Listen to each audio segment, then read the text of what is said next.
7/11/2025 আমাদের বিশালগড় কাউ মার্কেটে একটি ঘটনা হয়, যেখানে কিছু লোক আমাদের বিএসএফ এর লোকের উপর হামলা করে এবং সেখানে তাদের গাড়ির ভাঙচুর করে।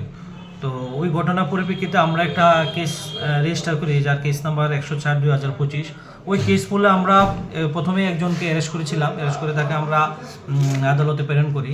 তো ওই কেসেই অভিযুক্ত দীর্ঘদিন ধরে সে পলাতক ছিল। তো গতকাল রাত্রে আমরা গোপন সংবাদের ভিত্তিতে আরেকজনকে আটক করি, যার নাম রবিউল হোসেন, ডাকনাম বলু। তাকে আমরা তার বাড়ি থেকে গতকাল রাত্রে অ্যারেস্ট করি এবং আজকে আমরা পুলিশ রিমান্ড চেয়ে তাকে আদালতে প্রেরণ করছি। এমনিতেই সর্বমোট কতজনের নামে মামলাটা হয়েছিল? মামলা হয়েছে প্রায় 4 থেকে 5 জনের বিরুদ্ধে এবং আদার্স তাদের বিরুদ্ধে আমরা তদন্ত করে এবং ফুটেজ দেখে যারা এই কেসের সঙ্গে যুক্ত আমরা অতি সত্ত্বর তাদেরকেও আমরা অ্যারেস্ট করে তাদের বিরুদ্ধে আমরা আইনগত ব্যবস্থা নেব। এই পর্যন্ত বিশালগড় থানা কতজনকে আটক করেছে? এই পর্যন্ত 2 জনকে আমরা আটক করেছি, বাকিরাও আমরা খোঁজখবর নিচ্ছি, তারা পলাতক আছেন, তাদেরকেও আমরা অতি সত্ত্বর অ্যারেস্ট করে আমরা আদালতে প্রেরণ করব।